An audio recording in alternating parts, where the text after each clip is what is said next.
पावसाळ्याची ती संध्याकाळ होती. रेल्वे स्टेशनवर लोकांची गर्दी उसळली होती. प्रत्येकजण आपापल्या जगात हरवलेला. कुणाला घरी पोहोचायची घाई, कुणाला नोकरीची चिंता, तर कुणाच्या चेहऱ्यावर आयुष्यभराचा थकवा. त्या गर्दीत एक मुलगी शांतपणे बाकावर बसली होती. अन्विता. हातात पुस्तक, डोळ्यात हजार प्रश्न. तिचं आयुष्य वरून व्यवस्थित दिसत होतं, पण आतून ती पूर्णपणे तुटलेली होती. त्याच वेळी एक मुलगा धावत धावत स्टेशनवर आला. त्याचं नाव सार्थक. ट्रेन सुटायला फक्त 2 मिनिटे बाकी होती.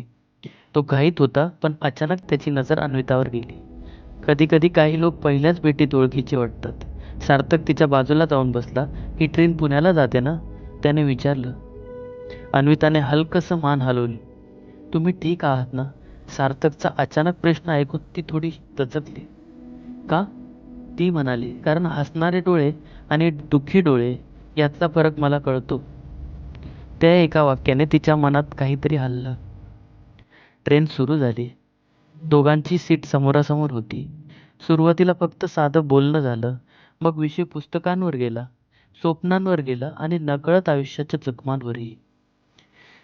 अन्विताने पहिल्यांदाच कुणाला तरी सांगितलं की ती प्रेमात फसली होती.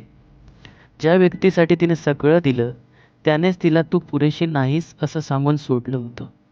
सार्थक शांतपणे ऐकत होता. माणूस सोडून जातो तेव्हा त्याचा त्रास होत नाही, पण आपण त्याच्यासाठी स्वतःला बदललेलं असतं तेव्हा जास्त वेदना होतात.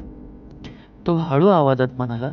अन्विता काही बोलली नाही, पण तिच्या डोळ्यातलं पाणी खूप काही सांगून गेलं. त्या प्रवासानंतरही त्यांची मैत्री सुरू झाली. दररोज फोन, रात्री उशिरापर्यंत गप्पा, छोट्या छोट्या गोष्टींवर भांडणं आणि पुन्हा सॉरी म्हणत जवळ येणं.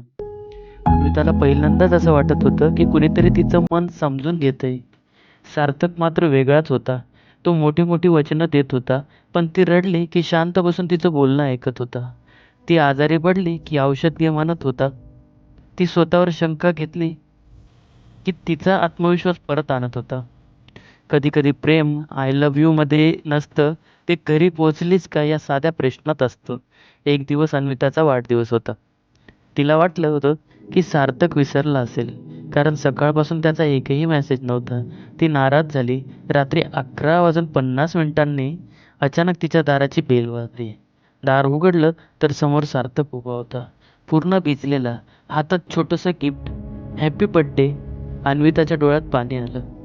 तू एवढ्या पावसात इथे? ती म्हणाली. सार्थक हसला. काही लोकांसाठी पाऊस त्रास देतो आणि काही लोकांसाठी तो फक्त एक कारण असतो भेटायचा. त्या रात्री पहिल्यांदा अन्विताने त्याला मिठी मारली. पण प्रत्येक प्रेमकथेत एक वळण असतं. सार्थकचं स्वप्न होतं परदेशात जाऊन मोठं काहीतरी करण्याचं. त्याला अचानक लंडनमध्ये नोकरीची संधी मिळाली. तो आनंदी होता, पण अन्वितापासून दूर जाण्याची भीती त्याच्या चेहऱ्यावर दिसत होती. तू जाशील आणि हळूहळू सगळं बदलत जाईल, अन्विता रडत म्हणाली. अंतराने प्रेम कमी होत असेल तर ते खरं प्रेम नसतं, सार्थक म्हणाला. पण वास्तव चित्रपटासारखं नसतं. सुरुवातीला कॉल्स व्हायचे, मग वेळ कमी झाला, मेसेज कमी झाले, भांडण वाढले. एक दिवस अन्विताने फोन केला. तुला अजूनही माझ्यावर प्रेम आहे ना? ती थरथरत्या आवाजात म्हणाली. काही सेकंद शांतता होती. अन्विता, मला करिअरवर फोकस करायचा आहे. त्या एका वाक्याने तिचं जग पुन्हा तुटलं. 6 महिने गेले. अन्विताने स्वतःला सावरलं. ती पुन्हा हसायला शिकली. स्वतःसाठी जगायला शिकली. एक संध्याकाळी ती पुन्हा त्याच स्टेशनवर आली जिथे पहिली भेट झाली होती.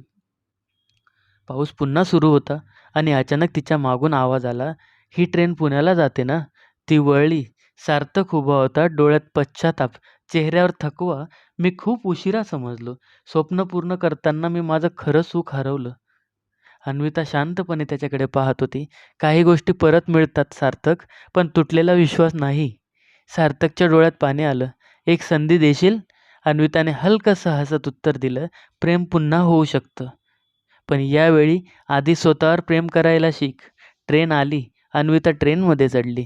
सार्थक तिला जाताना पाहत राहिला आणि त्याला पहिल्यांदाच समजलं, काही लोक आयुष्यात येतात कायमचे राहण्यासाठी नाही, तर आपल्याला स्वतःची किंमत शिकवण्यासाठी.